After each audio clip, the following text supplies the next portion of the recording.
Morning everyone, here we are back in the sheep dodger on our way to work. Today we're over near the Etihad Stadium. Apparently some sockets tripping, not in the Etihad Stadium but in a house there, some sockets tripping off, so we'll go and see what that's like.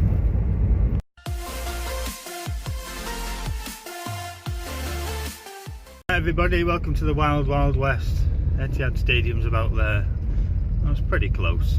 Let's go and have a look. Right, now before I continue with anything, it's very apparent that there's no way I'm going to be able to film in this property. Nice tenants, nice people and stuff like that, but they're not very in the mood for filming first thing in the morning. Anyway, so I'm there to fix the fault, and I'll talk you through the fault really quickly. It's an old rewirable fuses type board, you know, that type, so I seem to be getting a few of these recently. One of the fuses has basically exploded. I put that down to overheating and I don't know, general misuse of the electrical installation. It is one of those types where we've got one socket in each room again, and it's an extension lead city again. I'll try and do a little bit of filming footage, sneak something in there for you, just so you can see what I'm talking about. But anyway, this is the fuse. I can show you. This is what's happened to the fuse. You can see there's the holder, the carrier, if you like, and there's the state of the fuse. It's been on fire for a long time and overheating and such things.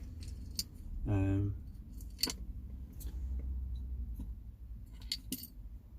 just going to replace it for one of these. Modern MCB-ish, as modern as it can be. Vitec. Apparently Wilex aren't doing them anymore, says the wholesaler. But yeah, I'm just going to plonk this back in. I've tested the cable, it's fine. It's just a bit of overheating. I'm going to unplug a few extension leads and explain to them why they can't start plugging microwaves and kettles in, and call it a day really. The client wants an EICR doing, or at least a price for an EICR and then a price for a board. So yeah, I seem to be getting a few of these. Now I'll go back to the job now and try and sneak a bit of footage for you.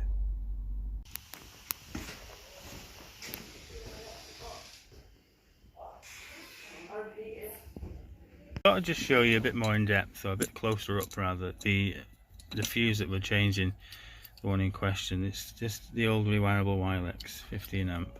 That's not 15 amp fuse wire, surely that's got some in the back. Maybe I can go and compare it, but it's you can see, maybe see what's happened here. So the pins snapped off there, and as that's gone in like that, it looks like they've just been wrapping it around, or I don't know, someone's just wrapped it around something, you know. Quite why it would be burnt there, because it should come out and come straight left into this screw here, like the other side. The other side's not that bad, but anyway, it's obviously melted the fuse, the carrier as well. So, and this is what we're replacing it with, the little Vitec mini trip thing, 16 amp instead of 15, but that's what we are now. A bit more modern. Let's go and get it in. Alright guys, hope you can hear me over all this rain. Fuse is in, customer's happy, well, tenant's happy, got the sockets back on it. I think the fuse is only serving about 3 sockets, to be honest. I had a bit of a look round for an EICR. First, it doesn't look too bad from an inspection point of view, but hey, I haven't done the EICR yet. I don't know how I'm going to price something that you've not even done. I don't know. We'll go off the sides of the board and everything, how many fuses and all that. Hopefully we can won't see any more of this nonsense. Right, I just noticed as well, that was actually filmed, well, that was the street where they filmed. Do you remember DIY SOS a couple of years back? They had like a veterans thing where a lot of people from the armed forces who had been injured, and they, you know, not just injured, but you know, they weren't well in many ways, and the DIY SOS came in and did the whole street. Well, that was on that street. I just noticed as I was coming out, there was a little plaque on one of the houses that they did, and it's, you know, the Duke of Cambridge was there and stuff like that. And his brother, the Duke of America, he was there as well. But yeah, I just thought that was an interesting thing to tell you. Stopping for some lunch now, then we'll go on to see the next job. Okay. Oh, and get a coffee.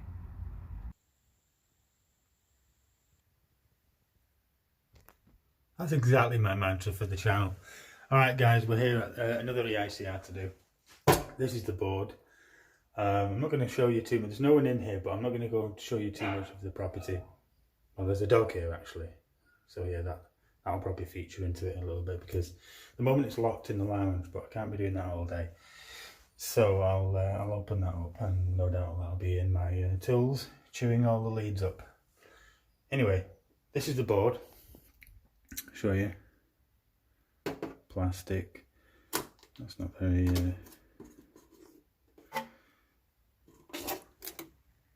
at least there's a cover there. I'm going to get some tools in and take the cover off, have a bit of a look around, see if I can see anything, and yeah, we'll carry on with some testing.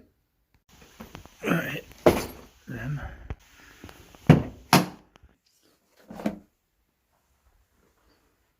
Right. Often you'll find when you're working on a board, or you're fitting one, installing a board, doing any kind of testing at the board, it's in a quite inaccessible place, like under the stairs or something, or in a cupboard. And when you're as tall as me, and you're 6'2", you kind of got big hands, big feet, and everything. You have to call up into a nice tight ball with all your kind of tools with you and everything. It's very uncomfortable. This is going to be quite a pleasure just to work here, stood up, chest head height. Lay all the tools down here and test and stuff like that. I don't have to start hanging onto the tester at the top of the stair ladder. It makes things a bit more comfortable. The only issue I've got, I don't know how to put the water. I'll leave it up there, I guess. There we go. In normal procedure, normal situations, I'd be saying isolate the supply, turn it off before we take the front off. But yeah, I'm going to pop this front off just now. Let's see what's going on. I can see there's a couple of MCBs with no circuits in them. What else have we got there? So a few conductors showing, especially that one.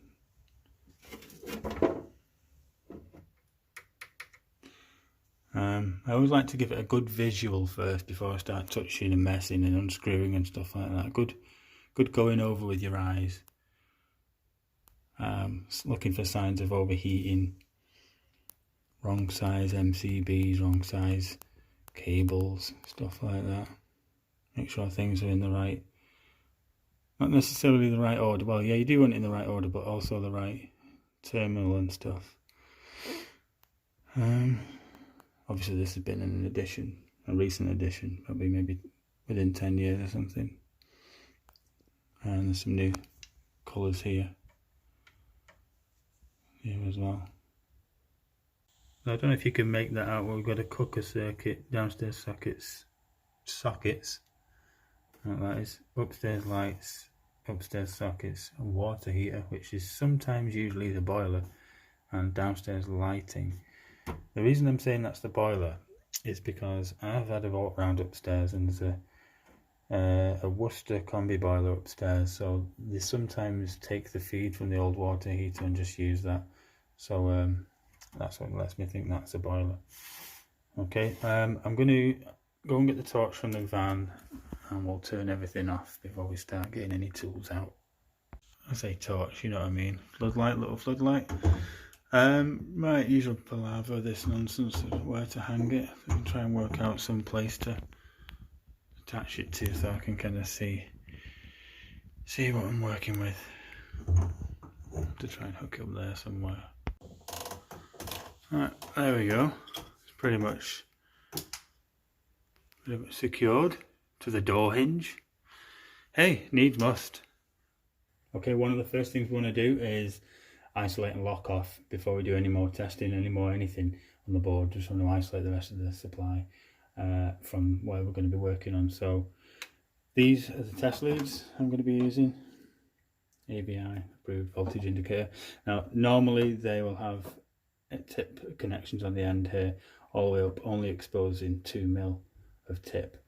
They have some, you know, gone west somewhere, I'm not too sure, but I need to order some new ones certainly, because that can be a danger if you get your hands in the way. But me being me, I'll stay well out of the way of them. Stay back here, so you can see here onto the line, onto the neutral, and you should be able to read, if you can see that. Obviously making an audible tone as well, so it's bouncing around the 238 voltage mark. I'll pull them off, isolate the supply. You can see it's gone green. Pull back on there, and then nothing. Now they say to retest your voltage indicator on a known source, on a you know, something that you know is back on. So what we can do in this situation is jump up this side of the isolator, because we know this is live, and we can see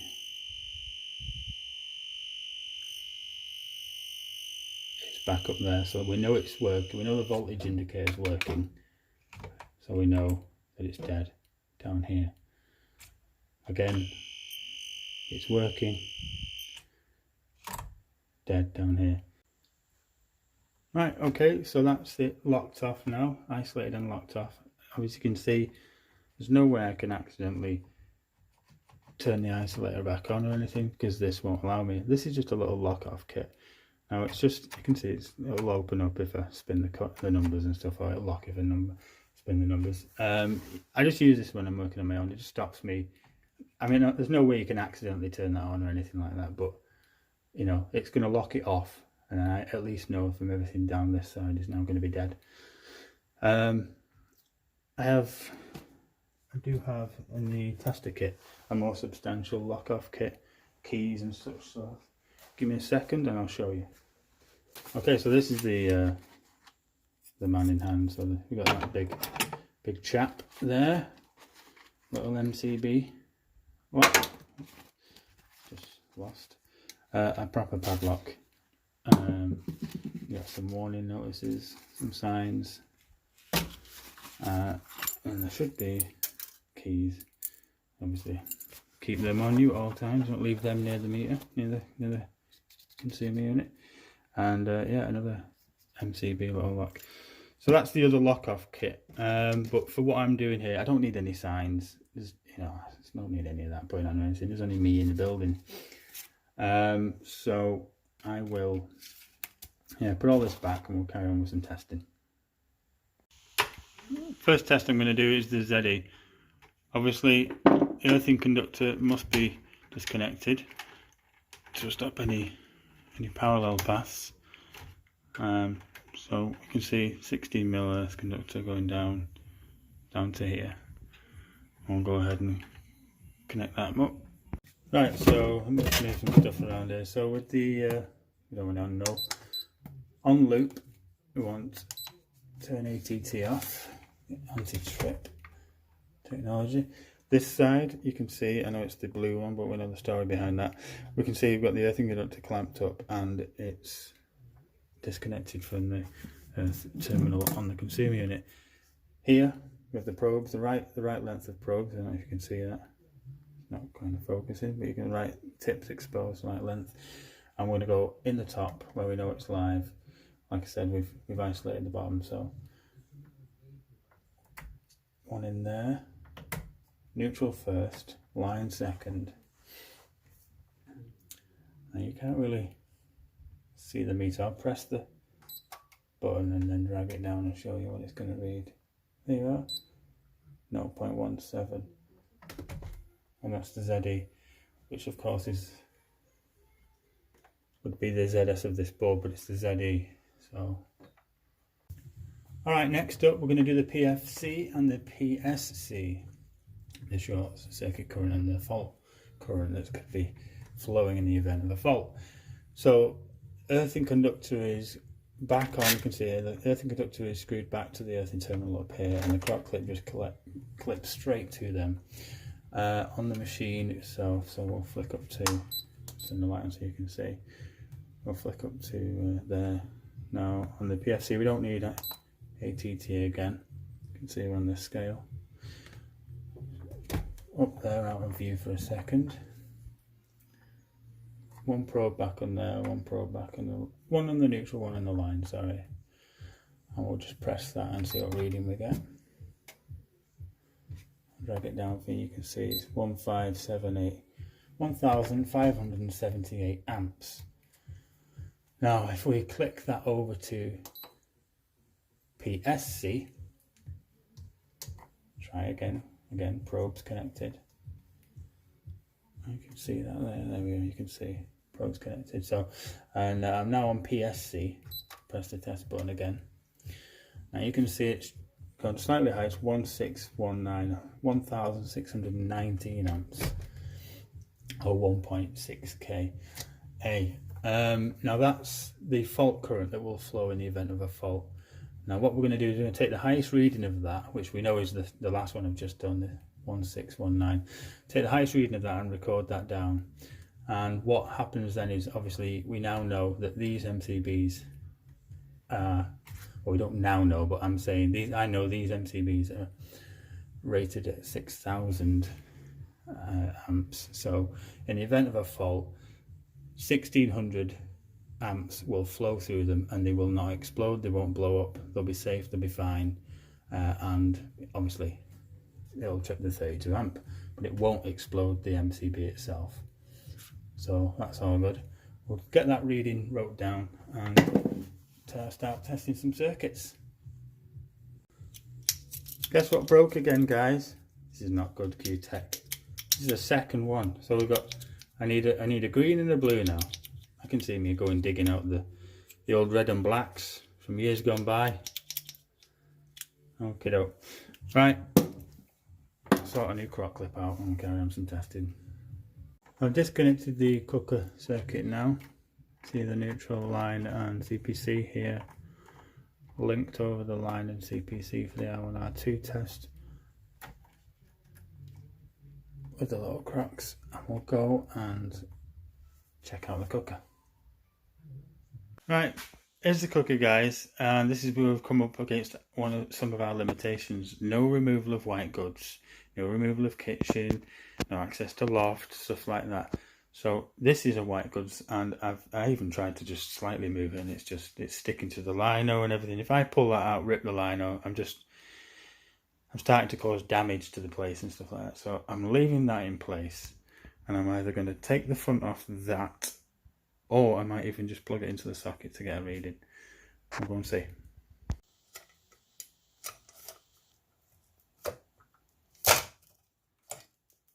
Right, well, we've got the plate off. A little bit of a loose screw there. As you can see, it actually looks like something out of a H.G. Wells novel. Looks like something out of War of the Worlds. My God, what this must be 80s stuff. This again, MK. I started to take it off, but it looks like it might explode on me if I should start doing that. So I'm going to just put the faceplate back on, straighten it up a bit, put this back on, and just test the socket. Obviously write that down that I've only tested it there. And I've got this chap in here now, and he's given us 0.08. Bit of a greasy thing that, anyway. Alright, insulation resistance now. Right, 500 volts DC. Obviously we're in the millions of ohms scale, so a few of you noticed last week I had a CPC out when I was testing the circuit. So with the CPC connected now to the neutral, to the earth terminal up top here. These are all numbered in wrong ways, by the way. Circuit number 1 is here, so I know that's an issue. But anyway, so the CPC is connected to the earth terminal now. The line and neutral are both connected together via this crock clip you can see there. And we'll go ahead and press the magic button. Now that's a good reading.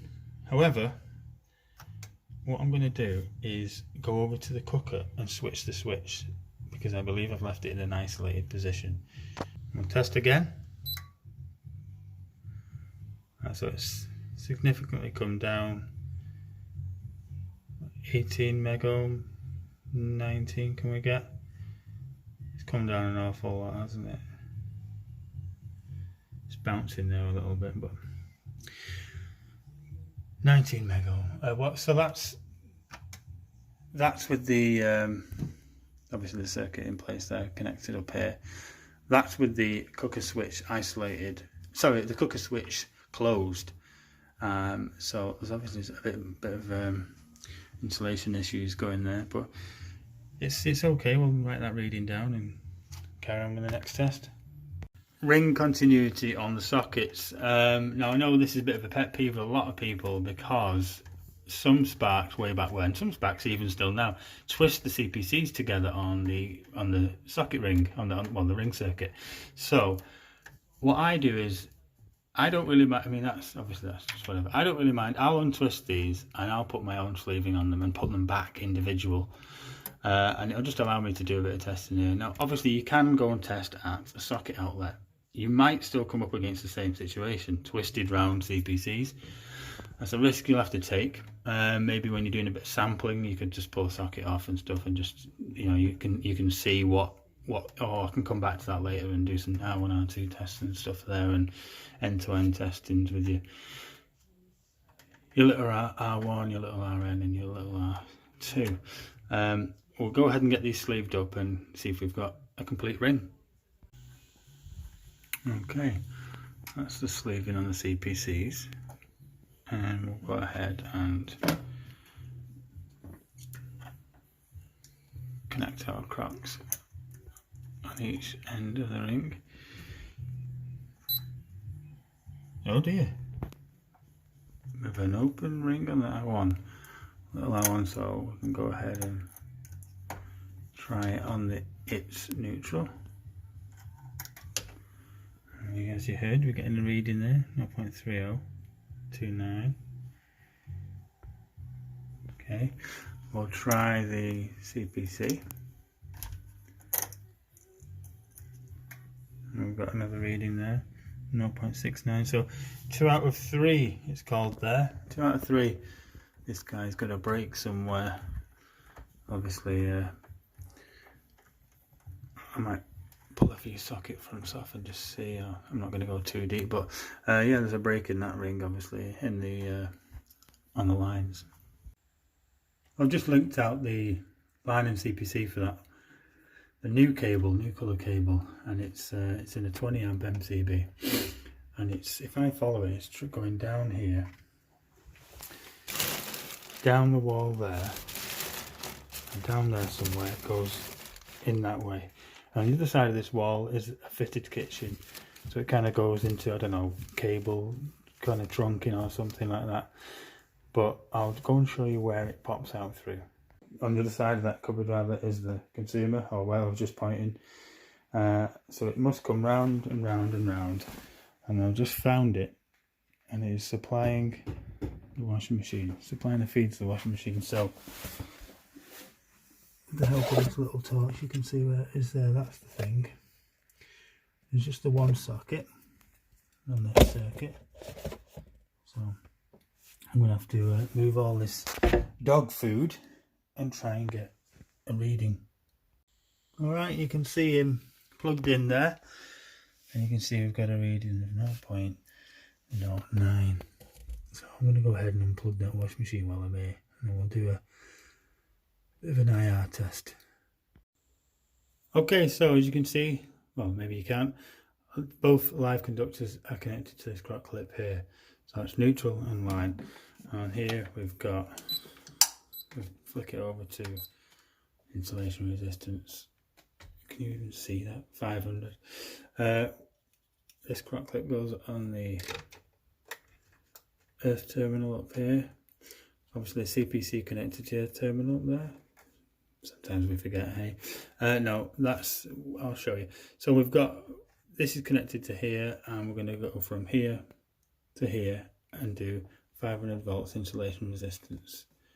If you can see,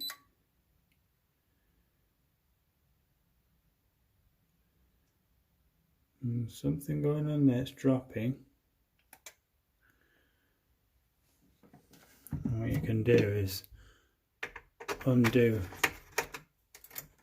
the CPC and just test that length of cable. So they're just the length of cable going from here to here, and it's just going to that washing machine socket. So we'll try again. Bang. Okay, are we recording? Right, okay, no worries, just checking. You'll have to forgive the setup here. My normal, usual tripod just hasn't been purchased yet.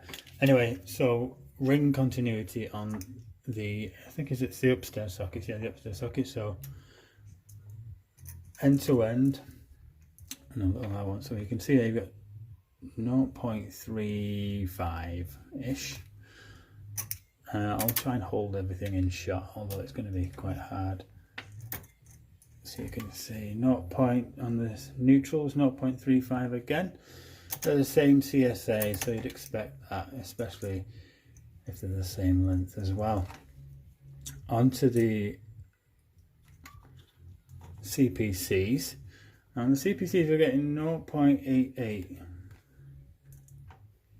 You see that? So that's, I'll tell you a little something about that reading in 1 second. However, we need a bit of a calculation. I'm going to go ahead and write these figures down because they are our figures for the end-to-ends, and then we'll talk through why that's 0.88.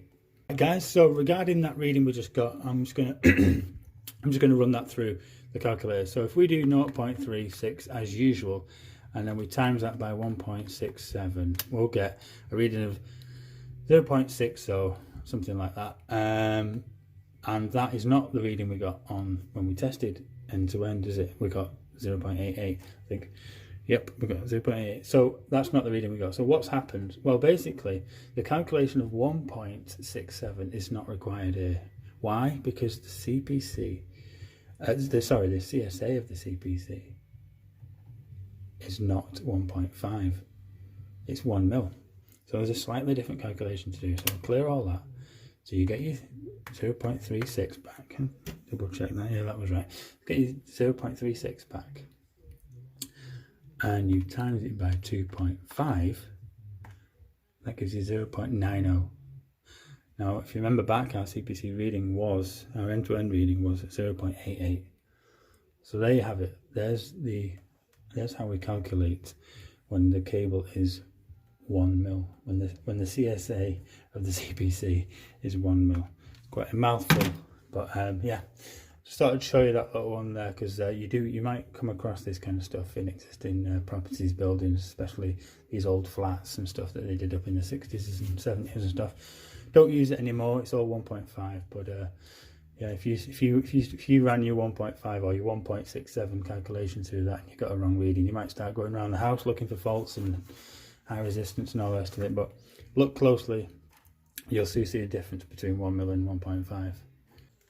All that said, we're still going to 0.36, and we're still going to add that actual resistance up to get our R1, R2, 0.88 equals 1.24 divided by 4 equals 0.31. So let's get the tester connected up and go look for some 0.31s or thereabouts. Alright, as usual, link them out properly. Get your connectors, cross connect them.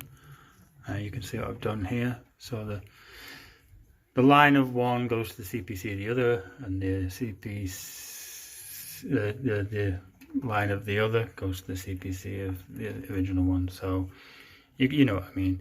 Connect them up any way possible. You can use your connector blocks, Wagos, these crot clips that I have that I think they came with my my Q-Tech MFT, but I have a few different ones of these. Or you can just buy a pack off eBay, do what you want. Quick and easy way of linking them out. If you want to, you can even add them to the resistance, throw it through that, null them and shove them back on, but there's almost no resistance for them. Right, and then I believe the sockets were upstairs, so we'll go and find the 0.31 that we found. Well, we are 0.27, something like that. That's just connected to the socket down there in this dusty room. What? Okay, right. I'm going to get the R1, R2 reading of this. This is that water heater stroke boiler feed. It goes straight down into the consumer's just below there. So take the front off this, disconnect this, and yeah, the usual. Get some readings. Right guys, we've got the meter balanced there on some pipes. Probes in, torch on. See what reading we get. Okay, 0.07 for the R1, R2. Oh, the dog's done a shit. Oh no. Oh fuck. Oh, I've stood in it. Oh shit. Oh, maybe I'll have to start cleaning up. Filthy animal. One of the reasons I don't have a dog is because I refuse to walk around the streets carrying bags, waiting for it to shit so that I can bend down and pick up warm, slimy, watery dog shit. And now here I am. Karma's come for me. Stood in it all, traipsed it all through the... Oh, there's a lump of it there. Oh God. Oh. Oh.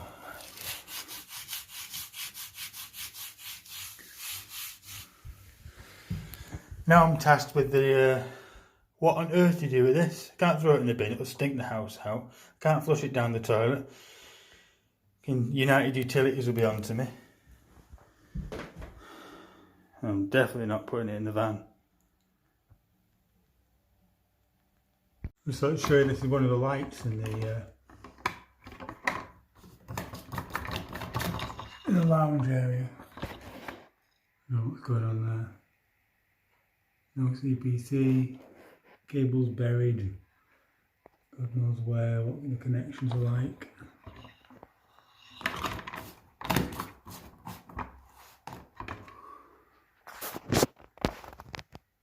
It's the same with this fitting here. I've just dropped that one down there, and it's not only is it loose, but it's been terminated in the exact same way, so there's no actual CPC there. Cables are kind of tucked up in the ceiling, they've just kind of, for some reason, dragged the flex down. I'm not sure what that's about.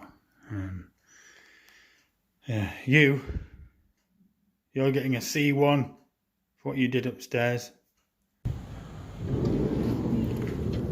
Right, me being me, I can't just leave that bit of tape on the front of the board and leave, so we'll take a blank round there and blank it off. Not ideal really, but it's better than nothing.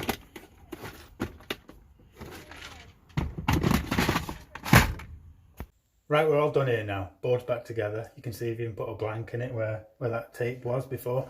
Going to snip the lead light off the door hinge with the cable ties on it. Snip that off, get the flock out of it, and go and get something to eat. Do you have a little bin there? Okay, thank you very much. Right, that's it for this week. Another mixed bag, I guess. It's the nature of the game, I suppose. A bit of fault finding, a bit of testing, that kind of stuff. Hope I explained myself enough. Any questions, leave them below in the comments. Try and answer them as quick as I can. Not always as quick as I can over the weekend, I suppose, but I'll get back to as many people as I can. Now, up here, if you haven't already done so, you can go ahead and subscribe to the channel. I know many of you have, I appreciate that. Left and right of me, I'm going to leave a couple of videos from the channel. Don't forget to go like, subscribe, comment, and even share. Alright guys, thanks a lot.